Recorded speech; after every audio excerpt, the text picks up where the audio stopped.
and this is why I do what I do, and I just love it so much, is I watch their eye then look at their whole body and begin to see what I see, that beauty that I'm seeing. And I watch it, and it's just this little shift. And there have been so many moments where I have seen women literally cry tears of joy that they could, for the very first time, feel beautiful. Welcome to the Be It Till You See It podcast, where we talk about taking messy action, knowing that perfect is boring. I'm Lesley Logan, Pilates instructor and fitness business coach. I've trained thousands of people around the world, and the number one thing I see stopping people from achieving anything is self-doubt. My friends, action brings clarity, and it's the antidote to fear. Each week, my guests will bring bold, executable, intrinsic, and targeted steps that you can use to put yourself first and be it till you see it. It's a practice, not a perfect. Let's get started. Hi, Be It Babe. All right, today's talk, you might hear her job and go, that's like superficial and I don't need to think about clothes. Yes, my love, you do. Yes, you do. And here's why. Being until you see it, stepping into the person you want to be is absolutely about how we show up in the world. And if we want people to see us as a woman and person that we already believe ourselves to be being and working towards that, that is an important thing. And it can be so overwhelming. And Jessica knows that in so many ways. And so she actually highlights, and I feel like you'll feel like she's talking to you. I love her Be It story at the end. You have to hear it. I also absolutely love, her journey to becoming who she is and her really understanding, sometimes we think of this as being like, it's whatever, it just fits, so who cares? But really it's so much more than that. And so she's explaining some really great items and ideas that can help you step into your awesome self and show up as the woman you already are, especially on those days when you're like, does anyone see me? Does anyone know me? So this is one of my favorite people in the whole world. I see the work that she's doing for women, and it is anything but superficial. It's absolutely soul level. And so here is Jessica Papineau. Hey, Be It Babe. Okay, this is going to be the most fun conversation I think we've ever had, just because I know this woman's amazing. You're going to love her, but also we are going to talk about like clothes and like what to wear and really how what you're wearing can help you be it till you see it. So my guest today is the one and only Jessica Papineau. She and I met at a women's event with Renee, who is also on the pod, and my friend Kareen, my bestie Kareen, who's been on the pod, who invited me to come there. And Jessica sat behind me, and then we went to the same workshop together, and I was wearing an amazing outfit, but Jessica helped me do some new changes to my wardrobe. It's been so fun. So Jessica, can you tell everyone who you are and what you rock at? Hi, Lesley. Thank you so much for having me. I'm just so excited to be here and to be around all of your people and having them listen to me. So thank you. And basically, for my business, what I do is I am a fashion stylist. I'm owner, founder of CSJ, which is an authentic fashion styling company. I help high-performing women to elevate their fashion and transform their careers, their relationships, and their lives. So I'm essentially serving women many ages, many sizes, all over the board. But for the most part, who I really truly serve in the deepest way is the woman between about the ages of 30 and 50. And she's that high performing woman. She is the woman that is continuously leveling up her game, reinventing herself, educating herself, hiring the talent to help her get to that next level. And so, so many women, they lack that are this woman, they lack the time to really be able to prepare a wardrobe that not only aligns with their lifestyle and what they're doing day to day, but it also doesn't totally align with the woman that they are meant to be and who they're becoming. And so what I'm really helping women do is to close that gap between where they are and where they want to go. I'm helping them close the gap quicker by figuratively and literally helping them step into that woman that they're becoming and that they were designed to be. So that's it in a nutshell. I love it so much because I used to work in retail before I got into the Pilates world. And it is so true how like what we put on can really elevate our energy, our mood, how people see us, how we want to be seen. Like clothes are your way to like, it's like your own billboard to say, this is who I am, And I think, I definitely know the pandemic helped a lot of people get out of that. Everyone started wearing leggings and their sweatpants, and like no one was wearing anything that matched on the bottom. They're just putting things halfway up. And so I'm sure you've been even busier, but I also think as women transition in their age and as they become more and more this woman they want to be, sometimes they just don't even know what to wear or what's going to look good on them, because what used to look good on them doesn't look good on them. So their bodies have changed, like all these things. And you're like, I don't even know. And you go to the store and it's overwhelming. And so I guess like how did you actually start working with high performing women? And also like, how do you keep them from like just getting overwhelmed by the whole idea of like, changing a wardrobe seems overwhelming. Well, I didn't always really niche in and know who that woman was that I was truly serving. But I think a big part of it had to do with the growth of being an entrepreneur and working with so many different women, and then really honing in on my why. Like, why am I doing what I'm doing? Why do I love it? Well, number one, it's just my gift to give the world. Like I had that realization that I just have that special something when it comes to beauty and fashion, and really understanding what women are needing and how they need to dress their bodies and how they can feel more beautiful and not have the confusion around fashion. And I used to do this, really. I'm here in Sarasota, Florida. So when I did not have my online presence, Sarasota, it's evolved, but originally it was a little bit more of like that, the retired woman, like she was in that season of life. And so that woman I enjoy working with and helping, but they're in a different season of life. And what I learned is that I am best positioned to serve the woman that I once was, right? And I think, as an entrepreneur, and you've been in business, doing your business for 14 years or more? Something like that.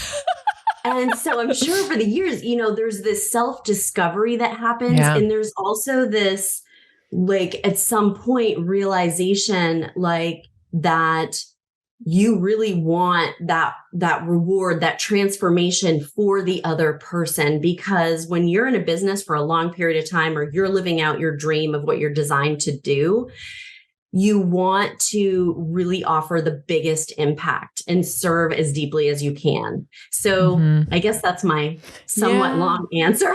But thank you for sharing the journey, because I do think that as people listen, there's so many people who listen who are wanting to work for themselves or work for themselves, and they question like, oh, I keep changing who this is for. It's like, no, I think you just get like, you're just cutting the next layer of an onion, and you're getting more and more clear about like who you're trying to serve. And like when I first started in my business, I was like, yes to everybody. You want to do Pilates with me? That's great. Yes, I'll teach you. And then eventually you're like, okay, actually, I don't want to teach that person, because that is not my person. They are an energy drain. And then you start to realize like, oh, I keep attracting this person, and it took me probably until 2019 to realize like, oh, I'm serving the person that I used to be. Right. And sometimes still am, especially like when it comes to the podcast and it comes to OPC, like the woman I keep thinking about is the woman like I'm a recovering perfectionist, and she is still one, or trying to be. And like, we're kind of like working on that together, So I feel like it takes a bit to realize like, oh, I used to be you, or I know you really, really well. I actually know you more than I think. It's like right there in front of your face. Okay. So when it comes to clothing, can we talk a little bit about why it matters? Because I think like you have the best answer about like why it matters. Because so many people might be listening, like, I don't have the money, or I don't have the time, or that's nice, but like, I'm not in that season of my life. Like, why does like what we put on our bodies matter so much? I want to make this super, super simple because you not only are like, is fashion and putting outfits together, that can feel very overwhelming for women. It also can be really overwhelming to think about the how, like, how could I possibly do that? And, start thinking about budget and start thinking about, do I deserve and do I have the time? Instead of that, I just want everyone to imagine what it would be like to wake up every single day, walk in your closet, and know that no matter what you are putting on your body, that everything that you have in your wardrobe has a purpose. You feel amazing in it, and you're easily prepared for anything that comes your way. And in doing that, the overwhelm dissipates, right? Then you are able to get up, suit up, and show up in your power every single day because you put that outfit on that makes you feel amazing. You look in the mirror and you step into your power. Your confidence elevates, right? You're able to walk out that door knowing that you are the best version of yourself, that you can allow your true authenticity, your true gifts to be shared with the world, to be shared with others. And you'll also have the ability to hold the space with other people to truly help them in whatever your expertise is, to guide them to be the best versions of themselves. As a woman, the way that we perceive ourselves to look is really tied to confidence. Yeah. And I have, helping hundreds and hundreds of women over the last 25 years, I know that this is the case for most every woman. I have never met a woman that it wasn't the case for. And I think women have a lot of loneliness around that feeling of not feeling good in their own skin and not feeling beautiful. Because they don't realize that every other woman has those same feelings. Everyone's going around going, I'm the one who doesn't know that. Look at them. They know what they're doing. They know what they're doing. Like, put every woman on a pedestal. She must know what she's doing. Inside, she's looking at me going, oh, it's really, but you're correct. Like as you're talking, I was like thinking about like how much money and time women will spend on like their wedding dress. Yeah. And I get it. Like, I love my wedding. And it's so fun. And I love my dress. I've actually worn it like 5 other times because it's blue. And so I tend to wear it to people's weddings. But I'm like, look, there's something blue. But I think about like the amount of money people spend and the time and all the things. And then when it comes to the regular daily life, they're just like throwing things on. And it's like, what if, I mean, like, I'm not saying like don't care about the wedding day, but like that's one day and it's not actually like you're not putting your wedding day pictures all over your house. I've never seen that. So like, what if like you just actually spent a tenth of that time like on your clothes you wear for your daily life and like, and then you brought up worthiness. And I'm sure you hear this all the time with women, especially if they have kids, like I shouldn't be spending money on this right now. This seems like, you know what I mean? Like, especially because the seasons change and they need new things. Like how do you talk about that with women? Wow, you just said a lot there. I know I did. I'm sorry. I'm so excited to talk to you. Which do I want to touch on first? Okay, so first I'll touch on what you said about really putting in, the real effort when it comes to fashion and putting yourself together. So number one, when I first start working with a woman, the one thing that every single woman says to me, and because we do our like freestyling call, we get on Zoom, we're talking, and I ask them the question, so what is it that is most like, what's your biggest challenge with your clothing and your wardrobe? And they always say, I have a closet full of clothes, but feel like I have nothing to wear that makes me feel great. And so they have a closet full of clothes that they've spent money on. And so there's so much wasted time, wasted money in picking out a wardrobe for themselves that just doesn't align with their lifestyle, they don't feel great in, and it doesn't make them feel confident. And so really it's about making, really understanding it from the point of view of me, which is, let's make this simple. How do you build a core wardrobe of pieces that fit amazing, that take you season to season, that you will always feel great in, but that are basic? So here's the thing. This is where women default all the time, is that we buy on emotion, and we go into a store and we want to buy the shiny, pretty things. Maybe we see something floral, we see something metallic, we see something really cool, novelty. And I know you are this woman, Lesley. Oh, I'm so good with novelty. I know you are.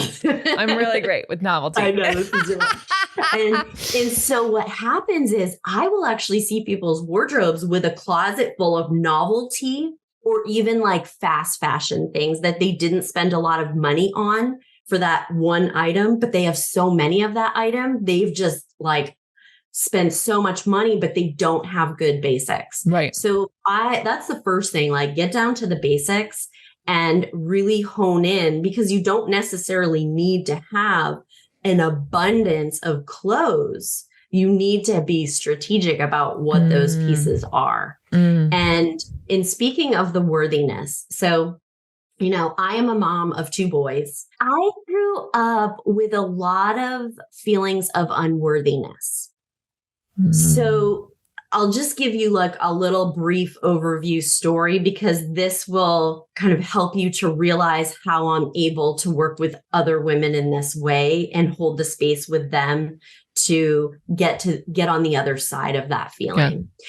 Yeah. So I grew up as, I lived with parents that were hippies. We lived in a place called Buckfield, Maine. Nobody knows where that is. There's about, I think there were maybe 2,000 people that lived in the town. We were off the grid. We had no running water. We had no electricity. We had an outhouse. And I had clothing from Salvation Army, but I'm not talking cool novelty pieces, Lesley, like I know you may have found in like a vintage shop. I'm really good at that. What was the 70s? So there was like a lot of like brown and bell bottoms and whatever, which are super cool, but they weren't necessarily the best pieces. But my love as like a 4-year-old, and I remember this vividly, was the clothing that I had in my closet. And it wasn't the best, but I just knew how to put it together, like instinctively. Like I was just born with this gift. So I would spend hours upon hours. And at this time, I was an only child. I would be putting these outfits on. I'd look in the mirror and I would pretend that I was at parties and I was doing all these fun things, and I had friends and everyone loved me. And I had the time of my life, all in my bedroom, trying on clothes, looking in the mirror. I was having an amazing party every day. And I love it so much. I grew up with my parents, in no fault of theirs, because they truly believed the important things in life were like, you had a vegetable garden and you canned the vegetables, and it was about survival. And it was just a different mindset than me. And I was like, how did I get here with these people? And I realized they probably were like, did we get switched at birth? Did they get the wrong baby at the hospital? They probably thought the same thing. I kind of look like them. So I am from them, but I don't know how how it happened. So as I got a little bit older, because, as you're like really young, you don't really, you just have that innocence. You just are, you just be. Yeah. As I got older, I started to feel like I was superficial, because I loved these things. I loved fashion. I loved beauty. I loved feeling beautiful. And so then over time, I started to have some shame around loving it so much, because I felt very lonely in it, and like it wasn't something that I should be doing.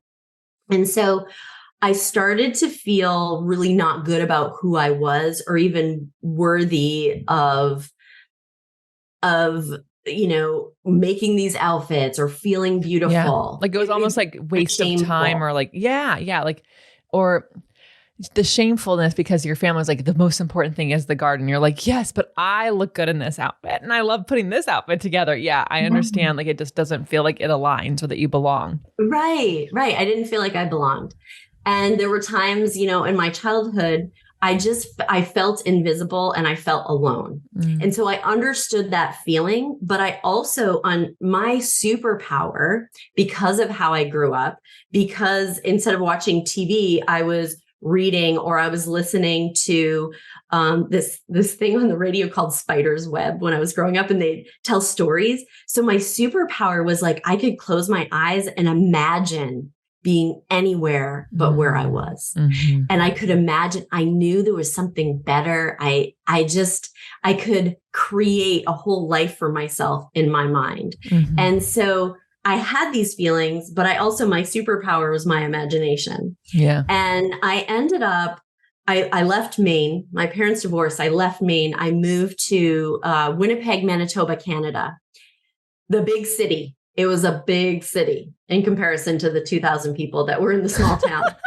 And when my parents divorced, my dad at some point moved back to Canada. He was Canadian and lived with his mom in Winnipeg, Manitoba. And I wanted to go there because it was a city and there was running water, there was heat, there was a hairdryer, a shower, a toilet, and I could go and work retail. Like that was my dream. You're like, I this is where I need to be. This is my big chance. I love this so much. There's people from Manitoba listening going, what? She couldn't wait to get there. So I'm 16. I'm this like tall, lanky 16-year-old kid. I decided I get to Winnipeg. My first goal, yes, I had to enroll in school. But then what I did was I had a black skirt suit and I put on my nylons and these pumps and I had a resume and I took 2 buses to get to the big mall. And I had never taken a city bus. Like I was scared. I didn't totally know what I was doing, but I somehow, by the grace of God, I made it to Polo Park Mall. Get to Polo Park Mall and I hand out my resume to all the clothing stores. I get as far as the last clothing store on the second floor and hand in my resume to the manager and said, I would love to work here. I love clothes. This is my passion. Basically, will you hire me? And she interviews me, hires me on the spot. But unbeknownst to me, I had just been hired at a woman's plus size clothing store. And so talk about, body image and, like having feelings of unworthiness. And I didn't realize that other women had these feelings. Like I thought it was only me. And I was just excited to be there and dress women.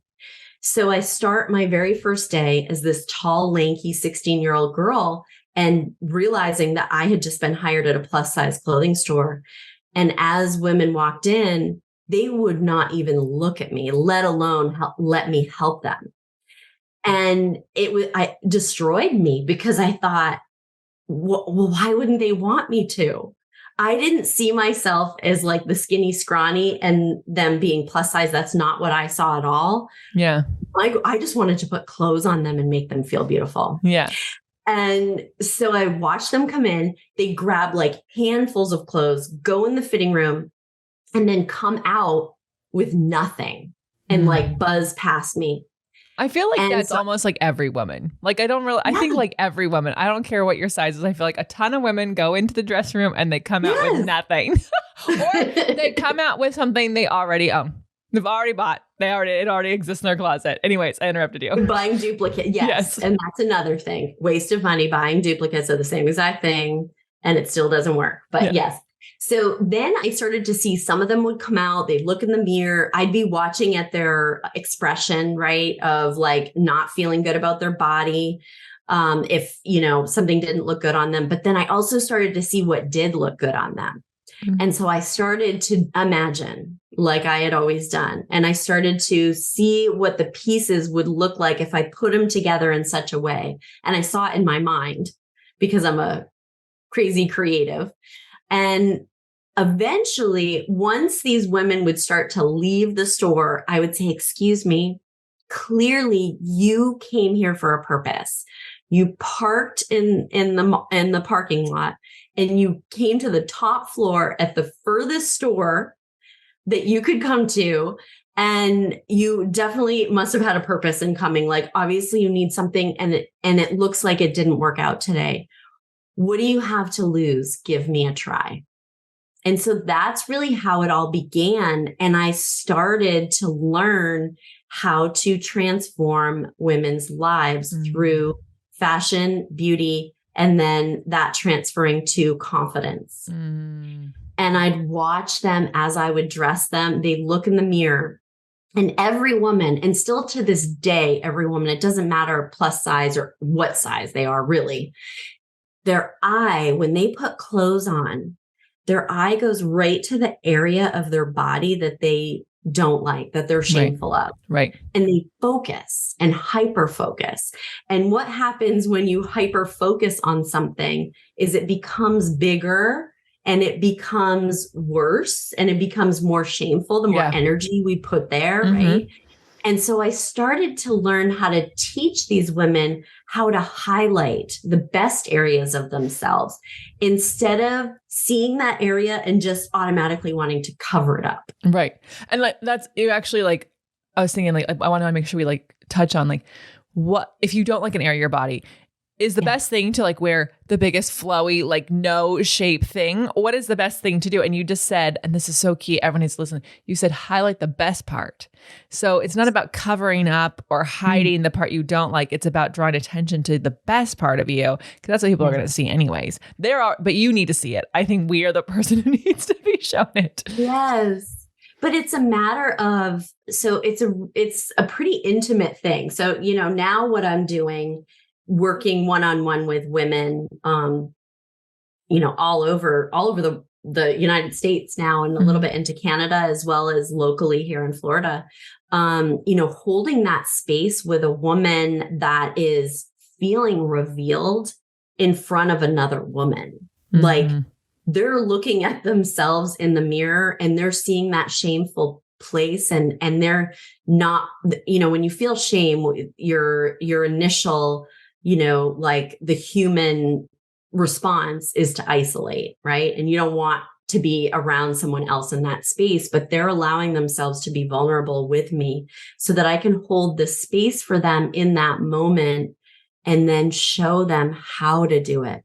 So that instead of the eye going right to that area that they don't like, they really start to see the whole thing. Like, and then, you know, they're not covering the area. In fact, oftentimes the area is like full view, but also the areas that are amazing are also being highlighted. So there's no looking at the one area. It's looking at the whole. And then I watch, and this is why I do what I do. And I just love it so much, is I watch their eye then look at their whole body and begin to see what I see, that beauty that I'm seeing.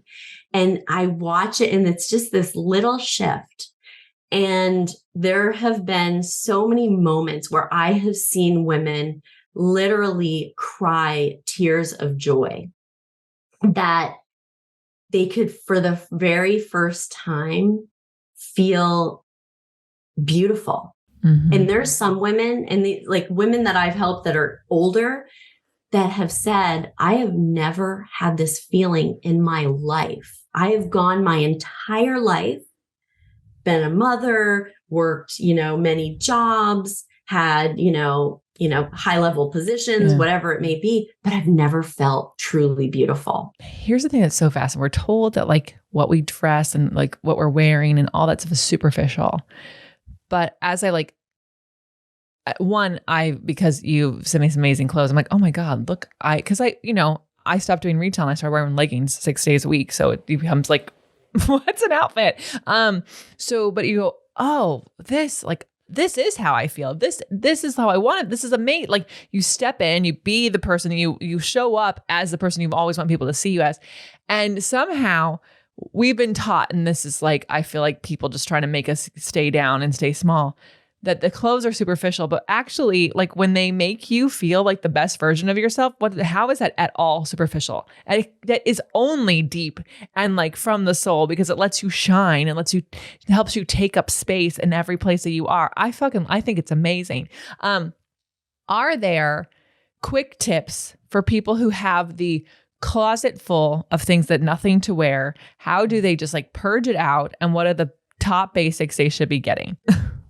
I love this question because it doesn't have to be complicated. I think just you saying that out loud and everyone hearing what you just said, I'm sure every woman's like stress level just went up imagining doing that for themselves. Yeah. Yeah. They're like, I don't have the time, or like, if I get rid of these clothes, what I have to wear, I promise you, do the same things you're still wearing because you're not wearing most of the things that are in there. No. Well, what most women do is they're wearing maybe 15% of what they own, maybe if they're lucky. Most women, it's like a rotation of like 5 to 10 outfits, maybe if that. And those outfits, the way that they're described are, well, they're good enough. Mm-hmm. And so again, we are worthy of more than good enough. We are worthy of standing in our power and being that best version of ourselves. The easiest way to come about it, and I have a free download that I'm also going to make sure that is, I know you're going to link it and we're going to make sure, share it. It's a wardrobe edit blueprint. So with all of my years experience in fashion and in doing wardrobe evaluations for my clients, I have found a formula that works beautifully. And I'll give you like the real high level of what it is. I'll also kind of explain my framework, because the wardrobe edit portion of things really is key to the overall success of the process of what it is that I do with my clients. So basically the wardrobe edit, before even like walking in your wardrobe, it's about reviewing and reflecting on your life. It's about thinking about, where am I now? And where was I? What season of life am I in? And what do I really, really want? Not what do I think other people want of me, but what do I truly want? What are my hopes and dreams? Not, I should be doing this so I can support my family, or my mom wants me to be doing this, or I think I want a promotion in my job because that's the natural next step. If it's something completely off the wall, that's fine. Then that's a good opportunity to like give yourself permission to really go there, think about what it is, and imagine yourself there. And yes, I'm talking about manifesting. So then taking that, giving yourself a moment to maybe grieve the loss of who you once were. And I'm saying that because most women haven't let go of parts of themselves, and they've evolved, but they're still looking behind them at maybe thinking about their youth and their beauty in their youth, or something they used to be able to do, and now they kind of feel stuck. Or they're thinking in their life currently that they're not really going to continue to move the needle, that they're just going through the monotony of things. And really taking the time to have the awareness, letting go of some of those past things, and then walking in the wardrobe with or your closet with the mindset of, I am only moving forward. And then taking that and using some really actionable steps. So when assessing if an item stays or goes in your wardrobe, whether or not, like, you really need to get real with yourself. Is this item serving you in any way, shape, or form in your current lifestyle and where your life is headed? I use something, my formula is the 3 F's, and it stands for fit, fabric, and fashion. Mm-hmm. So there's actually 4 things that you need to be looking at. Obviously, fit. Fit is, does it fit you? It's very simple. It's a yes or no answer. Yeah. And does it fit you right now? Not like the talking yourself into, well, I'm going to keep it. Someday I'm going to fit into it. Yeah. Yes. Mm-hmm. Yeah. And when you do that, that actually creates your, oftentimes women are telling me it's too small, and they're keeping all these jeans that are 2 sizes too small because, like you said, one day I'll fit into them, and they think they're motivating themselves, right? By them being there, and all they're doing is shaming themselves. Yeah.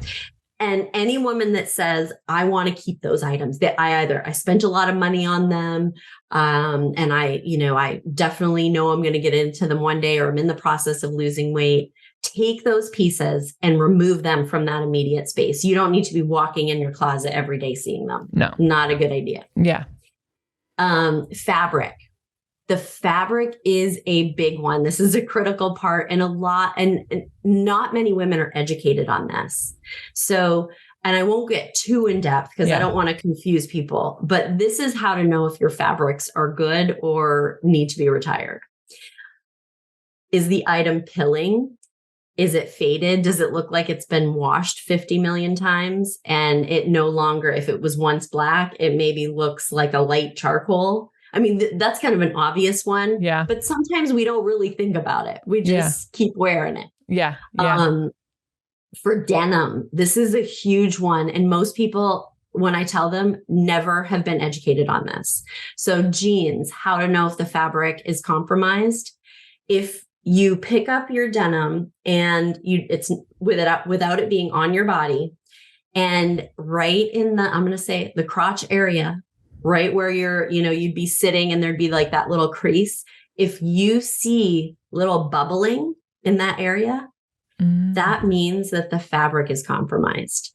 So in denim, most denim, I know there's the rigid denim out there now too, but most denim has Lycra in it, at least, 1 to 2%. So when Lycra breaks down, that's what happens to it. It bubbles, and it breaks down because you've worn that item so many times, or you've thrown it in the dryer and it's broken down the fabric.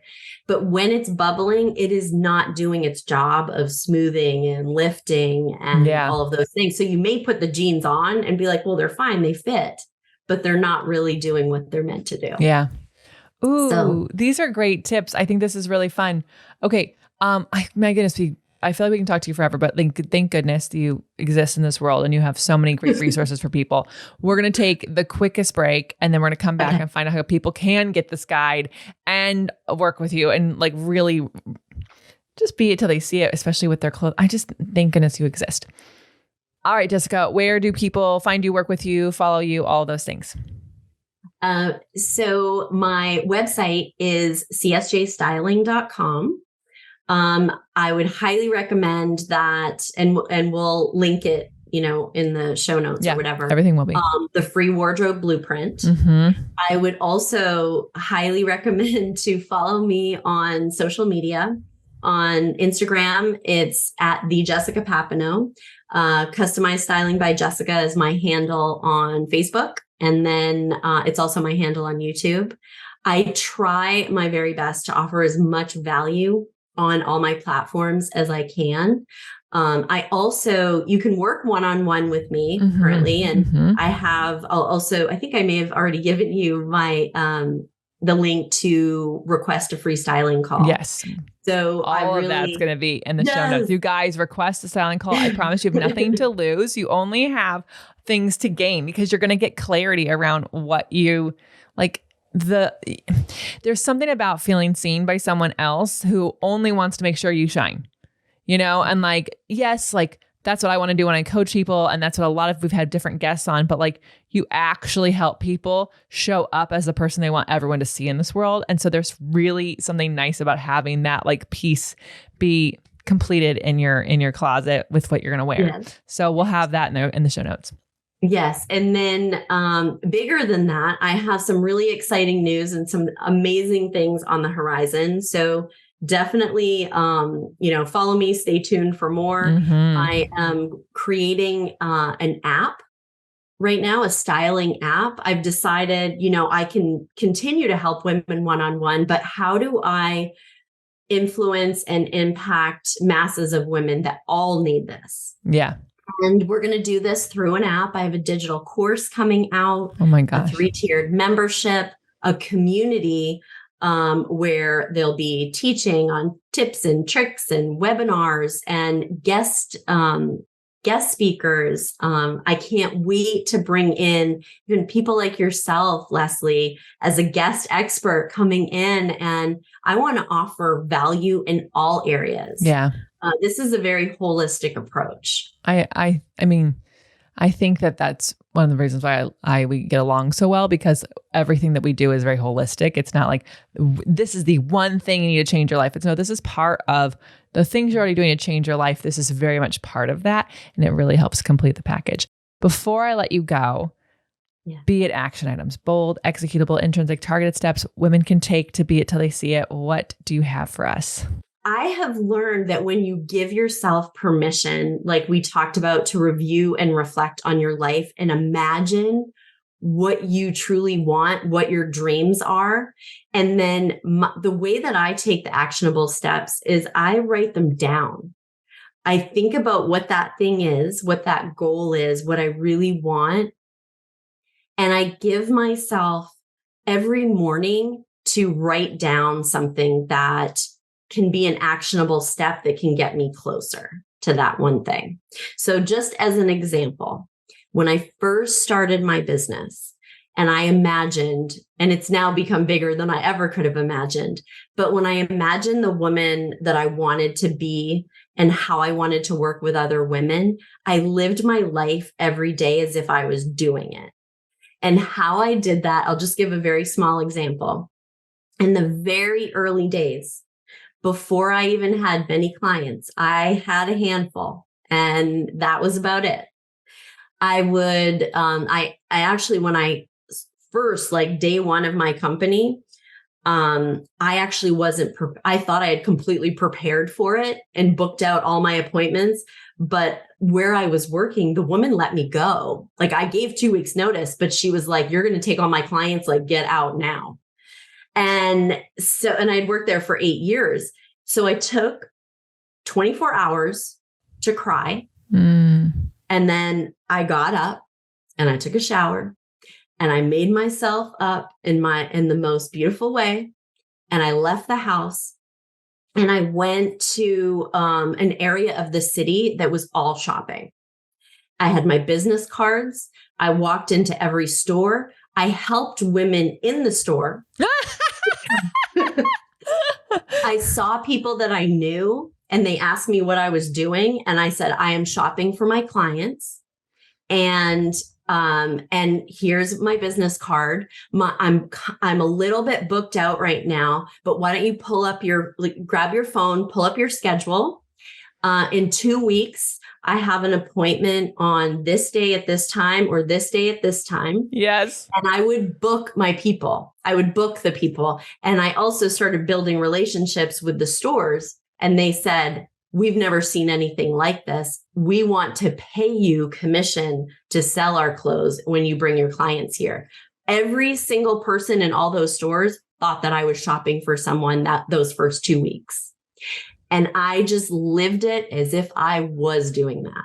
And that's how you move the needle forward in a very expedited way. Yes.